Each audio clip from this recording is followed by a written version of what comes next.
Prep 3 Frequency Tables. In this video, you'll learn how to create frequency distribution tables in Excel for both qualitative and quantitative data. A frequency distribution table is a type of descriptive statistic. It describes the data by providing an overview of every possible value in that data set and how often the value occurs. If you look at the start file, you'll find the frequency tables at the bottom of the data set. The first frequency table asks us to determine how many cars each salesperson sold. Salesperson would be a qualitative variable. If you look at the data, you can see that is expressed in words, and what we can do is we can identify the different categories or salespeople. If you remember, a frequency table lists all the possible values of the variable and how often they occur. So these are all of the salespeople that work for the dealership, and we want to figure out how many cars each salesperson sold. In order to do that, we're going to use the COUNTIFs function.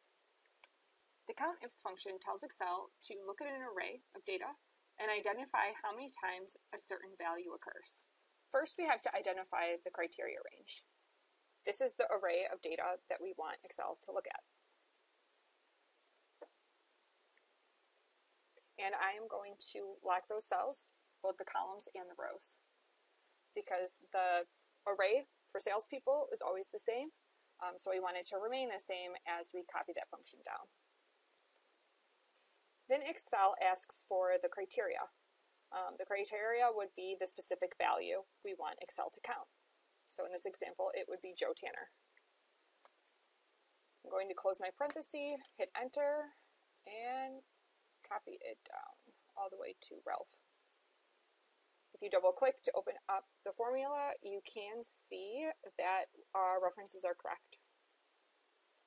So we are still referencing the entire column on salespeople and Ralph.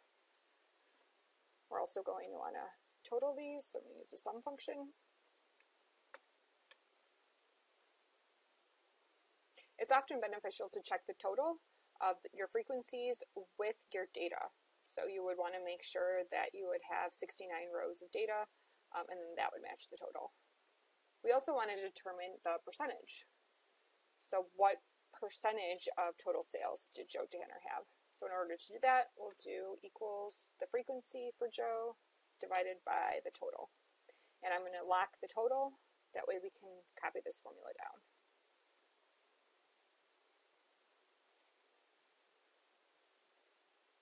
We're also going to want to sum the percentages.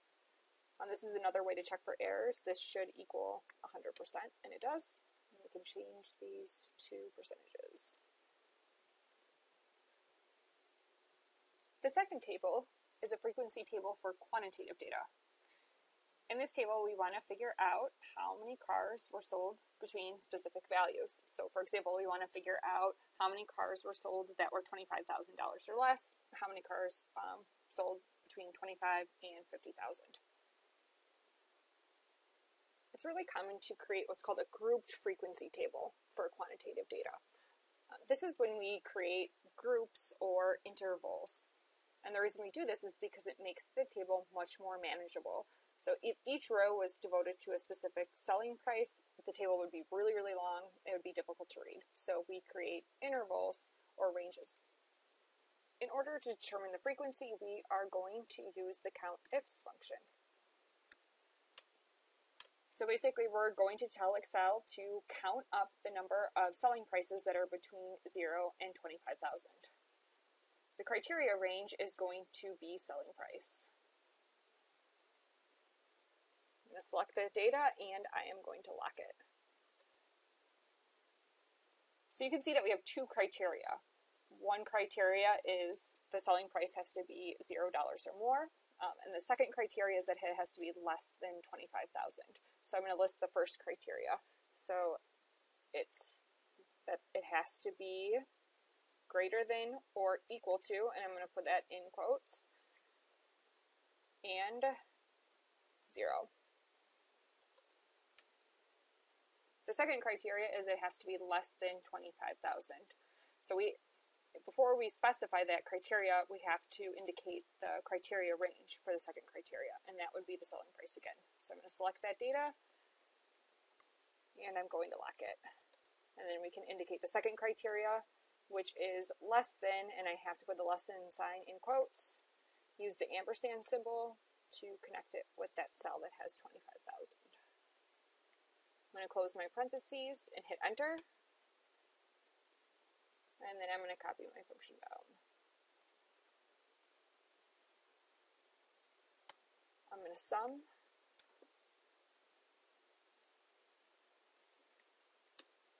And you can see that it's 69.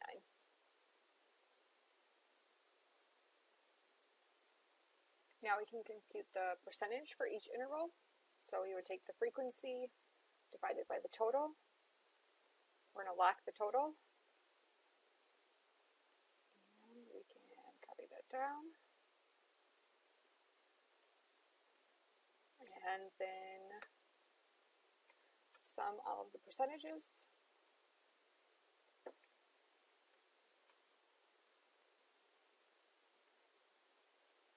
Format as a percentage. The last thing that we have to compute is the cumulative percentage. The cumulative percentage is the percentage of data that falls in that interval and the previous intervals. You can think of it as a running total. The formula is the percentage for that interval plus the previous interval's cumulative percentage.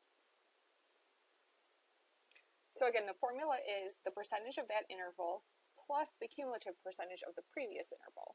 Well, for the very first interval, there isn't a previous interval. So the cumulative percentage for the first interval is always the same as the percentage.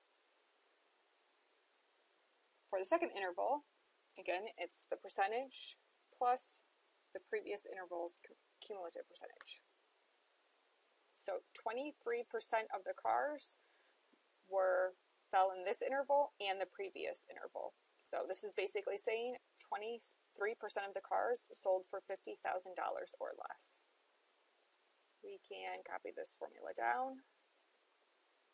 Open up a couple of cells just to verify that they are referencing the correct cells.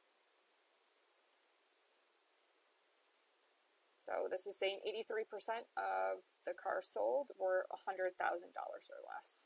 100% of the cars sold for less than $125,000. The very last cumulative percentage should be 100%, because 100% of the data should be in the last interval or the previous interval. If this isn't 100%, then that means you made a mistake somewhere. And we do not compute the total for the cumulative percentage. It doesn't make any sense to want to add or total these. So that is how to create a frequency table for one qualitative variable and one quantitative variable. In the next video, you'll learn how to create a frequency table for two qualitative variables.